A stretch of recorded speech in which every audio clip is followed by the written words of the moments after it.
نن د ځمکې په سر چې څومره اسلامي ممالک دي چا دا ونه وی او نه واورېده او نه اخبار کې او نه په ریډیو باندې چې فلانی ملک فلانی کافر ملک ته د اسلام دعوت ورکړي.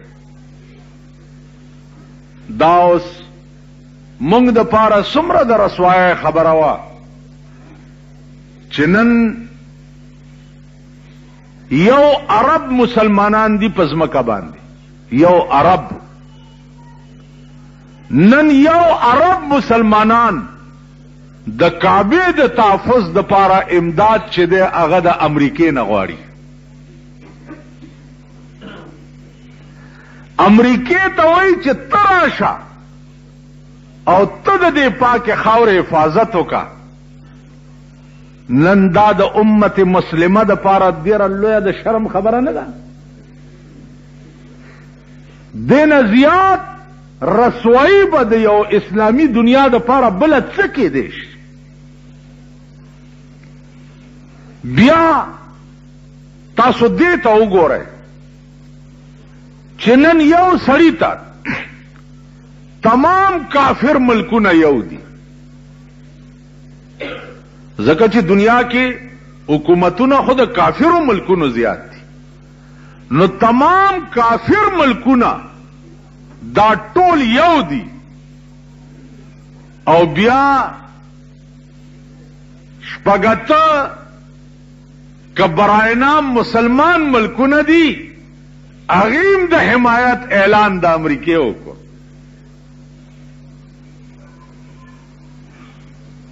داغه وجه څه ده؟ داغه وجه دا ده چې مونږ کې ایمان نشته، مونږ کې دین نشته. مونږه کې که ایمان وې نو نن هغه کربلا چې دا ټوله دنیا یې مني، هغه امام حسین چې دا ټوله دنیا مسلمانان یې مني، د دې کربلا په خاوره 72 کسان د امام حسین او زرګونه فوج د یزیدو. امام حسین 72 په دې میدان کې قربان کړ او د یزید د طاقت په مخ کې سر ټیټ نه کړ. نن اصلی حسینی کا کېدی شي نو صدام حسین دی که نه دی؟ نن ورشه د هغه په ملک کې وګوره، ماسپخین مونځ یو جماعت کې کوي، مازیګر بل کې کوي، ماښام بل کې کوي، ماسخوتن بل کې کوي. یو زوی دی هغه ورسره یې پلار یې په مونځ ولاړ یا زوی دا پلار سپی لګیایي. کولاو ګرځي لکه د سپایانم ځان پټي. نو نن ماتا اصلي حسینی ایمانی درته وایم چې هغه صدام حسین ښکاري چې په دغه ځمکه امام حسین د یزید په مخ کې سر ټیټ کړی نو او نن په هغه ځمکه صدام حسین د امریکې په مخ کې سر نه ټیټي.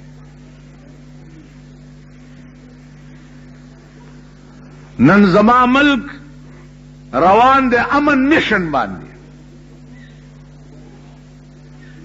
نو امن مشن باندې هغه ملکونو ته تزیل لګیا ہے چې کوم ملکونه آلریډي د امریکې مرګري دي. هغه ملک ته ځي چې هغه فلال د امریکې مرګري دي. مونږ باندې څه ده؟ مونږ باندې دا ده چې جی مونږ باندې پلانې تکلیف راغله نو مونږ سره عراق امداد نه دی کړی. نو د دې خدا معنا شو چې خبره د اسلام نه ده، خبره د ذاتیاتو ده او د بدل ده کنه. ٹھیک شي جی، خبره خو د مسلمانانو نه شو. بای مونږ باندې پلانی ځای کې تکلیف راغله او مونږ سره عراق امداد نه دی کړی، پلانی ځای کې تکلیف راغله او مونږ سره عراق امداد نه دی کړی، پلانی ځای کې روټای نه و مونږ له عراق روټای نه درا کړی. د دې دا معنا چې اوس په دې تکلیف راغله ده نو مونږ امداد نه کوو، نو ته بدل لې. دا زمونږ صدرم دا خبرې کوي او زمونږ دا ریګمال کړي وزیر اعظم داوم دا خبرې کوي. تاسو خیال راغی ته په امن میشن چې روان وې نو تا فوجونه سره لېږل هلته، اوس قوم له په سترګو کې خاورې اچولو دپاره دا ډېر بې غیرت قوم، ډېر ذلیل قوم، ډېر بې حیا قوم، قوم له په سترګو کې خاورې اچولو دپاره وایي چې ما د مکې او مدینې حفاظت له خپل فوج لېږلی. صدام حسین وایي چې په مکه او په مدینه باندې که زما ګولی په هوا تېره شوم نو زه به ځان شوټ کوم، خو هغه ځای به نه پرېږدم چې کوم ځای تا انګریز کېنولی دی، هغه ځای به نه پرېږدم. نو نن راته چا وایي چې هلته علماو فتوا ورکړه د صدام حسین خلاف د جهاد کولو، که نه جي؟ نو ما ورته وایي چې درباري ملیان خو هر ځای کېږي. بله ورځ یو درباري ملا په ډیرو کې فتوا ورکړې وه د وزیر اعظم د پالیسي په حق کې، په ډیرو کې ورشئ واورئ چې ډیرو کې سال داغه شوی. نو دا درباریان خو هر چېرته وي. په امام حسین د قتل فتوا مونږ غوندې خلکو ورکړې وه، یزید سره هم ملیانو، یزید سره هغوی ورته وایي چې دا باغي دی او واجب القتل دی او ویې وجنه. نو درباریان خو هر ځای کېږي. بیا مونږ هغه مزاج نه یو چې سړی مړ شي او په قبر کې کېږدي 14 سنې راته پته وي چې د ده نه لوی ارامي بل چېرته نه و. 14 سنې راته پته وي. مونږ د هغه په قبر باندې الحمد او قل هو وایو که نه، تبارک الذي پې وایو که نه، بیا د زیارت په ورځ ورپسې ختم کوو که نه کوو، 3 سپارې ورپسې بخو که نه بخو. نو دا خو هر چېرته یي، نو هر ځای کې. تاسو خیال راغی پرون راته چا وایي د لاهور شاهي مسجد خطیب داسې ویلي او داسې، مال هغه به داسې او داسې ولې نه وایي؟ د جماعت امام دی، حکومت والا 20 ګریډ ورکړی دی، 20 ګریډ. په 20 ګریډ کې د لاهور د شاهي مسجد امام د 20 ګریډ افسر دی. نو هغه به د دې ډولکی نه غږوي نو د چا به غږوي؟ نو عزیزانو عرض مې داو چې د صدام حسین انشاءالله خدای مل دی. تر اوسه پورې پرونه خبره درته کوم چې چا ټول عراق لیدلی دی او ترې راغلی دی، پرونه چې صدام حسین ټول ژوند کې 1 ګنټه فضول نه ده تېره کړې. په لکونو بورۍ د شګو ډکې هغه د صدام حسین په ایرپورټ پرتی دي او د هغه بورو لاندې د ده د هوایي جهازونو اډه ده. د ده تر اوسه یو جهاز نه دی پرېوتی او نه ضایع شوی دی. دا کوم ملک چې وایي دا د امریکې ټټوان دي. تر اوسه د امریکې 300 نه زیات وغورځول. لوی خبر دا دی چې هوایي د بحري بیړۍ هم ورته والې ده. په هغه بورو چې د امریکې میزایل راوغورځېږي نو خلاص نشي، چې خلاص نشي دوی یې راوچت کړي او فټي کړي او بیا یې په دوی ورلړه کړي. دا ستاسو عقل مني؟ نن 9مه ورځ ده 12,000 حملې د هوایي جهازونو په عراق باندې وشوې. 12,000 حملې او هر حمله د 400 جهازونو به وه. اوس پکار داو چې بغداد زما د دې تلی غوندې میدان وی که نه، پکار داو که نو. او صدام حسین وایي چې زما لا غوږ هم نه دی راپېدلی، ما هغه طاقت خو لا پاتې دی.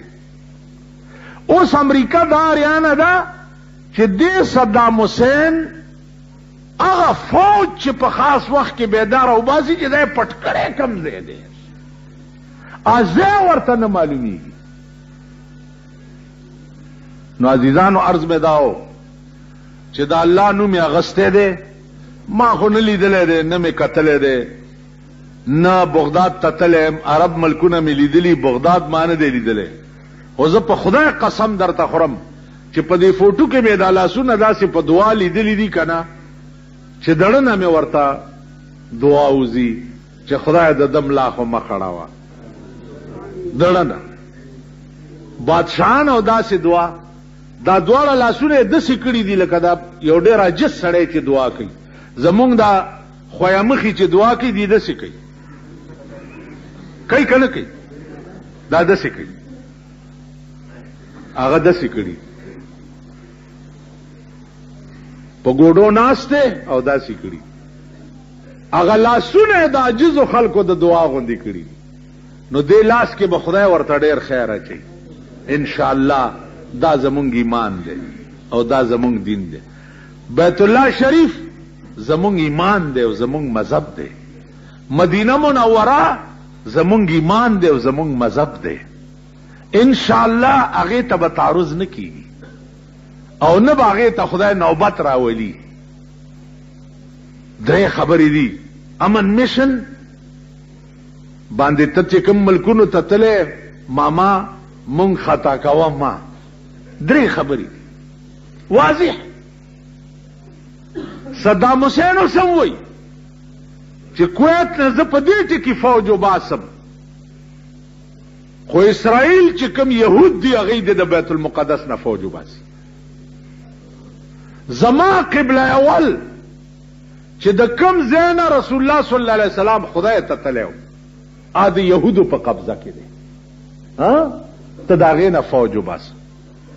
امریکا دې د سعودي نه فوج وباسي، زه د کویت نه فوج وباسم، قبضه پې نه کوم. خلاصه خبره ده. نو امن میشن دې ته وایي. زمونږ دا بزرګان چې دي د دې خبرې تاسو اورئ. مونږه ما ورته خط لیکلی و صدام حسین ته چې ته فورا د کویت نه دغه وباسه، فوجونه وباسه. مخکې ورپسې دې څه لیکلي وو؟ ورپسې څه نه و؟ کور دې وران شه خو ورپسې خو به وایه که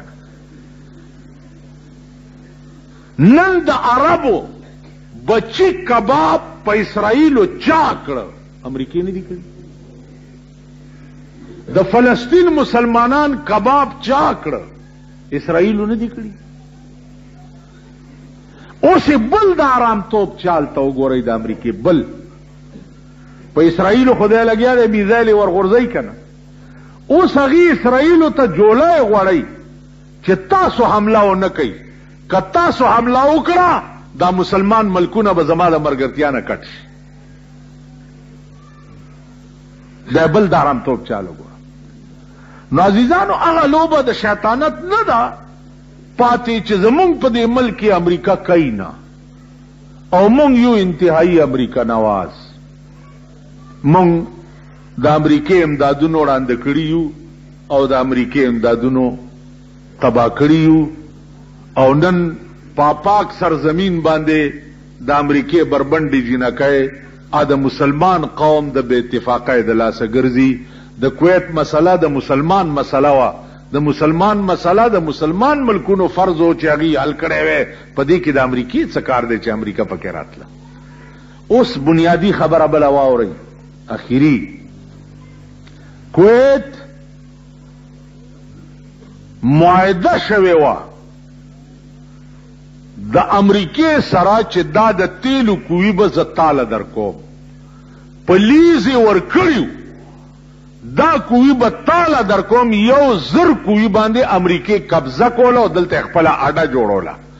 صدام حسین وی چې دې ځای کې د امریکې اډه جوړه شي د مسلمان بیړه به تباه شي، امریکا به راشي د مسلمانانو په منځ کې به کیني. اوس خو 14,000 میله تې لرې ده که نه، بیا به راشي د مسلمان په منځ کې به د امریکې اډه